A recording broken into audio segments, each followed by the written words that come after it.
Hi, I'm Jack Canfield, co-author of the Chicken Soup for the Soul series and author of the book, The Success Principles, How to Get from Where You Are to Where You Want to Be. And today I'm going to be talking with PJ Dixon here, who is one of the most interesting and loving and kind and strong and dynamic people that I've ever interacted with. So I'm really excited about that. Thank you. So That's PJ, very let's kind. start by telling everyone, I know you, they don't. Yeah. Tell them what it is you do and a little bit about yourself, and then we'll go deeper from that. Okay, I do something completely unique. There's nobody else in the world that teaches what I teach. I teach police officers, law enforcement officers, how to interact successfully with people with physical disabilities. For example, wheelchairs, people with prostheses, prosthetics, people that are in scooters. And you wouldn't think that people with physical disabilities would be any kind of problem. But if you look at 15% of America's population has a disability. Now, a lot of those are cognitive disabilities like intellectual or developmental delay. However, there's a massive amount of people that have a physical disability. And when we look at the homeless population, a lot of them are also in wheelchairs, and so if they're on the street, they need to protect themselves. So if they have an encounter with a police officer, sometimes they have a knife or a gun, and police officers are not trained how to deal with people with physical disabilities. So I have that really, it's an honor that I get to do this. And the police department actually called me because of my background and my experience. They said, "Hey, we think we have a blind spot in our training. We would love for you to come out and fix it." First of all, I love it that police departments are that aware that they're willing to I do that, know, me because too. we don't get that in the news that much, that that's where they're coming from. Right, right. And so you're working, I think, with the Tucson Police Department, Currently, right? at this Currently? moment, Yeah, at yeah, the moment of this recording, yeah, yeah, very good. And they reached out to you and said, hey, they did. we need you. Well, they had an unfortunate situation, and that's not uncommon for police departments. They had an unfortunate situation that resulted in a fatality, and 5 days later, I'm the person who got the call. Wow. Yeah. Yeah. So I'm curious, you're obviously passionate about this, Right. I mean, passionate because of your own experience being disabled. It's at some level here. So I never know what to say, disabled, whatever, but you, Yeah. you brought the word in. So literally, why are you so excited about this? Well, listen, Jack, I believe in people. I love people, and I want people to be safe. And who better to interview me than the person who wrote Chicken Soup for the Soul? Because it's all about making the world a better place. Police officers, before they become a police officer, the civilian who signs up to be a police officer does it almost always for one particular reason. He wants to make a difference. Hmm. He wants to keep people safe, right? The disabled community, while most disabled people are good people, sometimes there's a little bit of what I call disability aggression or disability angst, right? And sometimes they feel like they're deserving of more, they're above the law, they're untouchable. And I believe that we all, whether you have a disability or you're able bodied, we all should be treated equally. And so I think that's really important. And so I'm excited about this because it gives me a chance to keep police officers safe by teaching them how to physically interact with physically disabled people, because they've never had that kind of training. And it gives me a chance to work with advocacy groups that work with disabled people to help them realize that the police aren't trying to cause problems. They're just trying to make things right for everybody. Yeah. And the police are human. They get scared just like everyone else. 100%. Every single morning, they get up, and the moment they put on that shield is a moment they volunteer in that moment. At that moment, they volunteer to go out and put themselves in harm's way. Right? And that's really important. They're my heroes. I have muscular dystrophy. And so with the Muscular Dystrophy Association, the fire departments have historically collected money. So I grew up around the fire department. Hmm. I was in fire departments, I was in commercials for the fire departments, but I didn't have very many police officers in my life. And the ones that I did have in my life, I looked up to as heroes. And so now I get to work with my heroes every single day. That's great. It's unbelievable.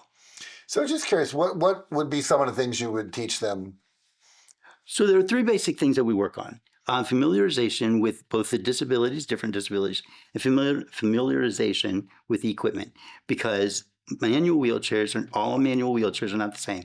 All electric wheelchairs are not the same. All scooters are not the same. All prosthetics are not the same.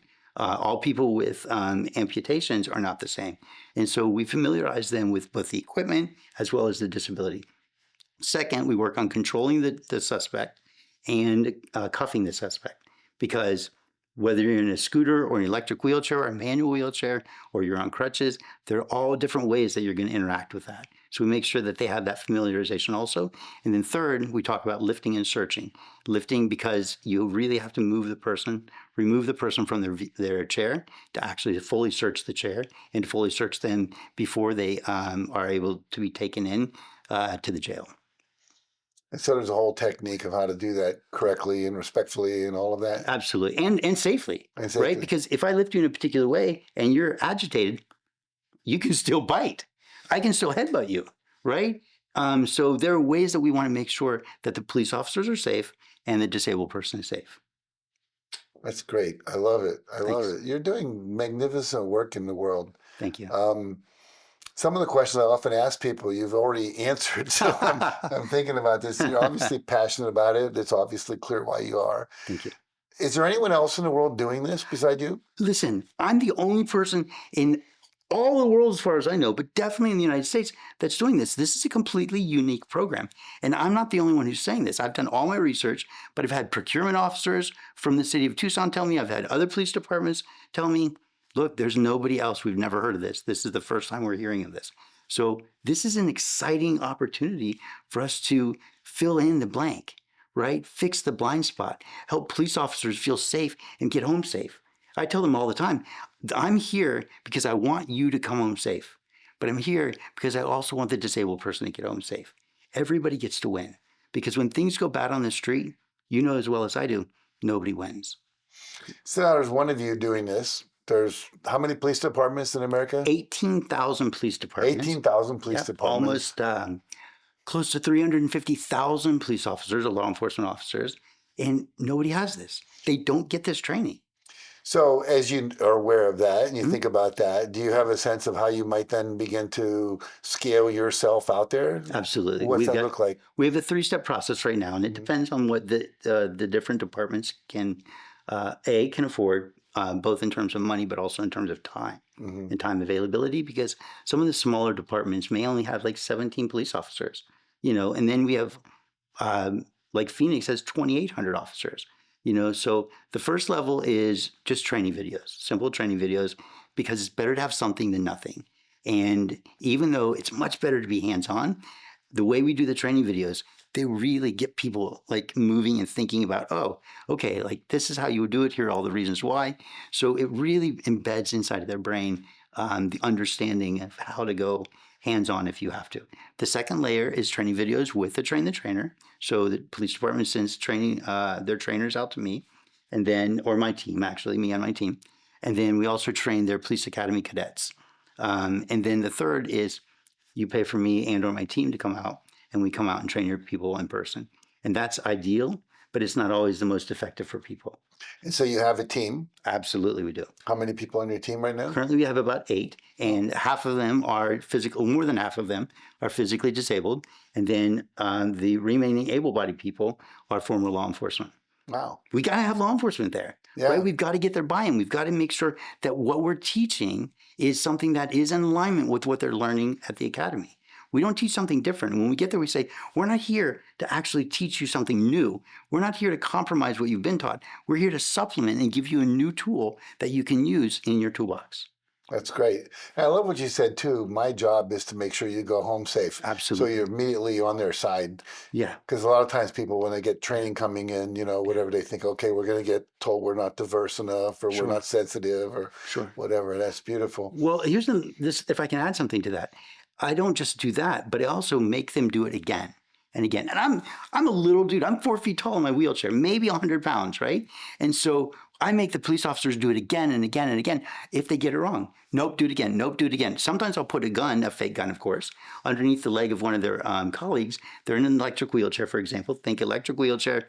Police officers are training together. One of them has a fake gun or a red gun underneath their leg. And if they're not taken off balance completely, then I say, go ahead and grab the gun, defend yourself. And instantly, the police officers have a different perspective. And that's when I'm able to say, do it again. Nope, you're going to get shot. Do it again, right? And as soon as they get them off balance and they do what I tell them to do, the person has to reach for the ground because their brain is wired to protect them. And I've only on 2 occasions have I seen somebody reach for the ground, try to reach for the gun, reach for the ground, try to reach for the gun. but they can't get to the gun because their brain says, we're about to fall. You have to protect yourself. So what we teach is real life training. It's real life to make sure they come home safe. That's really important. If somebody dies on my watch, that's on me. That's not okay. Well, two things. Number one, I think 60 Minutes, CNN, they should come do a documentary about what you're doing so we can get Thank you. this I word think so out to too. the Thank you. world. So support you in that. Thank you. And second thing is there's people watching this. Some might be police officers, some are I hope so. city administrators, Mhm, whatever, mhm. mayors of cities and so forth, disabled organizations that want to see what you're doing, get out there as well. Mhm. So if they're sitting there going, oh, this guy PJ, I think I'd like to find out more about what he's doing, what would you say to that person? Give me a call. And here's why. If you're already sitting there thinking, oh, maybe I should give this guy a call, then you have questions. So let me answer them. That's the only way you're going to get your questions answered is if you give me a call. That was clear and simple. Thanks. I appreciate I that. love it. I love it. Well, I appreciate you. Thank you. I one of the things I love about my life is I get to interact with people like you who are doing extraordinary things. I often say ordinary people doing extraordinary things. You you. are an extraordinary person doing extraordinary things. Thank you. And so you are a model for all of us about what's possible. And beyond what we're talking about with police officers and disabled people and so forth, you being a person that's grown up with disabilities, muscular dystrophy, and so Mhm. forth, have gone on to create a very successful life and career for yourself. Yeah. That also is inspiring. So Thank you. thank you for that. I can't quit because if I quit, then they can quit. And you can't quit. If you're a husband, a wife, a brother, a son, a cousin, a neighbor, a dad, a mom, you can't quit. And so if I quit, it gives them the right to quit.